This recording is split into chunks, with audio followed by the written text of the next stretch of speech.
बिहार के सोना लूटने वाले गिरोह ने एक बार फिर से बड़ी वारदात को अंजाम दिया है। आरा के तनिष्क शोरूम में सोमवार को 25 करोड़ की लूट हुई है। यह बिहार की अब तक की सबसे बड़ी लूट है। शोरूम के स्टोर मैनेजर कुमार मृत्युंजय ने बताया, शोरूम में 50 करोड़ से ज्यादा के जेवरात थे। अपराधियों ने 25 करोड़ के गहने लूट लिए हैं। लूट का आंकड़ा और भी बढ़ सकता है। जानकारी के मुताबिक सुबह 10:30 बजे अपराधियों ने शोरूम के दोनों फ्लोर पर लूटपाट की है। वे करीब 22 मिनट तक शोरूम में रुके रहे। अपराधियों ने घुसते ही शटर अंदर से बंद कर लिया। सभी की उम्र 25 से 26 साल बताई जा रही है। तो एक बार फिर से सुबोध सिंह गैंग का नाम सामने आ रहा है, क्योंकि जिस तरीके से लूट की घटना हुई है ठीक उसी तरह जिस तरीके से पूर्णिया में हुई थी। पूर्णिया में भी 20 मिनट के अंदर ही करोड़ों की लूट हो गई थी। अपराधियों ने बहुत सुनियोजित तरीके से, जबकि वहां पर 3-3 थाने हैं, उसके बावजूद अपराधियों ने चुनौती दी थी। एक बार फिर से आरा में अपराधियों ने बड़ी वारदात को अंजाम दिया है। लूट के इस वारदात के बाद पुलिस के नाक में दम कर दिया है। लूट के दौरान अपराधियों ने शोरूम के बाहर खड़े गार्ड के साथ मारपीट कर उनका हथियार भी छीन लिया। जानकारी मिलने के बाद पुलिस मामले की जांच में जुट गई है। लूट नगर थाना क्षेत्र के गोपाली चौक स्थित ब्रांच में हुई है। पटना से तनिष्क के अधिकारी भी आरा पहुंचे हैं। शोरूम के अंदर सारा सामान बिखरा हुआ है। एएसपी परिचय कुमार के नेतृत्व में एक एसआईटी का गठन किया गया है। सभी चौक चौराहे पर नाकेबंदी कर दी गई है। ये भोजपुर के एसपी राज ने बताया है। 10:30 बजे की लगभग थोड़ा सा तनिष्क शोरूम टाउन थाना क्षेत्र अंतर्गत इसमें जो है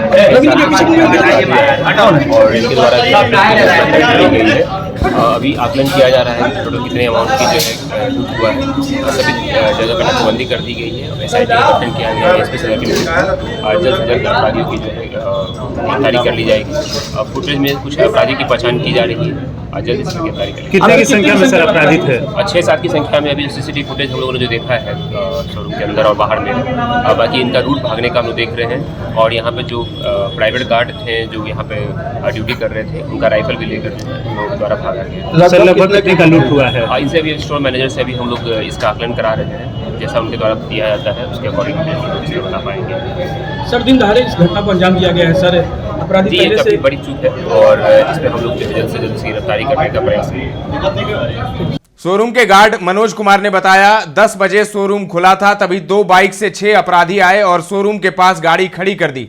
शोरूम के नियम के अनुसार 4 से अधिक लोगों को एक साथ एंट्री नहीं दी जाती है, इसीलिए पहले 2 लोग अंदर आए और जैसे ही छठा अपराधी अंदर आया उसने मेरे सिर पर पिस्टल रख दी। गार्ड ने आगे बताया, अपराधियों ने मेरे साथ मारपीट भी की, वो मेरी राइफल भी ले गए। शोरूम में रखे सोने चांदी और हीरे के जेवरात बैग में भर लिए। लूट के दौरान बदमाशों ने सेल्समैन को भी पीटा है। वो था 2-2 की संख्या। मोटरसाइकिल से थे कि क्या चीज से थे? बाइक इधर नहीं लेकर आया लोग, हाँ पैदल ही आया। तो आपको कैसे पता चला? माता हम लोग जब अंदर वो लोग चला गया, हाँ। लास्ट में 2 गो जब आया, हाँ। तो एगो अंदर ढुका, उधर से पिस्टल था ना, हाँ। और एगो जो बाहरी था वो हमारा कॉलर में पकड़ कर हाँ। अंदर घसीट दिया। तू में तो हुआ तब तक ऊपर जो पहले से गया था वो लोग भी पिस्टल लेकर नीचे सब उतर कर सब लोग पहचान दिया। कितने की संख्या में थे लोग? 6-7। और कितने देर अंदर रहे लोग? हाँ? अंदर कितने देर रहे? अंदर कम से कम आधा घंटा 30 मिनट। आप कोई को सूचना पुलिस को बाद में जाने के बाद मिली? सब मैडम सब लोग को तो मोबाइल सब ले लिया, किसी को हिलने नहीं देता था। सब लोग कहीं एकदम पिस्टल था। आप भी अंदर थे? हाँ, हमको भी अंदर खींच कपड़ा, मुंह पे कपड़ा था, क्या था? ना, मुंह में कोई ढका नहीं था, खुला था। मास्क था। सब सारे लोग भाग गए? हाँ, और कैसे किधर की ओर भागे हैं? इधर गए। और मोटरसाइकिल यहाँ पर कोई नहीं लगाया? ना, यहाँ नहीं लगाया था। सारे लोग पैदल भागे। और फिर कैसे पता चला? फिर आप लोग बाहर आके हल्ला किए क्या? हाँ, तो बाहर हम लोग चला गया तो हम लोग सब लोग निकल कर हाई सब लोग मुँह पे मास्क भी लगाया था। सब मास्क भी लगाया था। ना, एक खाली बस, और कोई नहीं। क्या नाम है आपका? मनोज ठाकुर। कौन है यहाँ के? हम गनमैन थे। हथियार भी आपका लूटा लेके आया? हाँ, हथियारों लेके ले भाग लिया? गया? सुबह 10 बजे तनिष्क शोरूम खुला। 10:15 पे साफ सफाई का काम शुरू हुआ। 10:20 पे 2 अपराधी शोरूम में दाखिल हुए। 10 मिनट बाद बाकी अपराधी अंदर घुसे। 10:50 पर सभी लूटपाट कर शोरूम से भाग निकले। 10:50 के बाद पुलिस शोरूम में पहुंची। 11:23 पे एसपी और एएसपी मौके पर पहुंचे। पुलिस सीसीटीवी की मदद से अपराधियों को पकड़ने में जुटी है। भोजपुर एसपी ने कहा, 10:30 बजे की घटना है। सीसीटीवी में सारी वारदात कैद हुई है। 6 अपराधी थे। अपराधियों के भागने के रूट को देख रहे हैं। नाकेबंदी की गई है, जल्द गिरफ्तारी होगी। आपको याद होगा पूर्णिया में इसी तरीके से तनिष्क शोरूम में बड़ी लूटपाट हुई थी।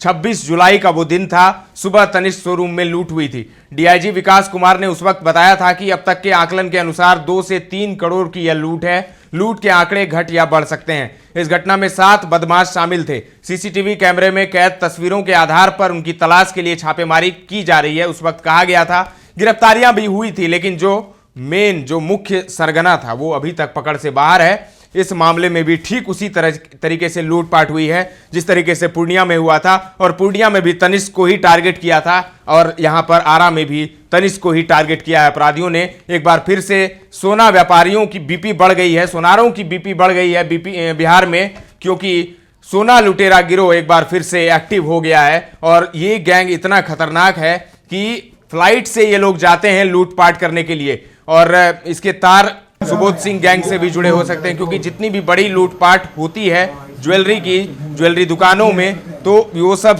सुबोध सिंह के ही चट्टे बट्टे करते हैं, उन्हीं के निर्देश पर होता है ये सब कुछ। तो इसमें भी सवाल उठ रहा है कि क्या सुबोध सिंह का ही हाथ है इसमें। जिस तरीके से 6 लोग आए, पहले से रेकी होती है, सब कुछ होता है, होटल में ये लोग रुकते हैं, महंगे होटलों में रुकते हैं, रेकी करते हैं, लाइनर रहता है, सब कुछ रहता है, और सुनियोजित तरीके से मात्र 22 मिनट के अंदर करोड़ों की लूटपाट हुई है आरा में।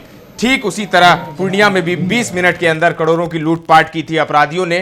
तो एक बार फिर से पुलिस प्रशासन को चुनौती दे डाली है सोना लुटेरों ने। अब देखना होगा कि कब तक गिरफ्तारी होती है, कब तक सब कुछ सामने आता है और क्या क्या खुलासे सामने आते हैं। फिलहाल के लिए इतना ही। बने रहे दर्श न्यूज के साथ।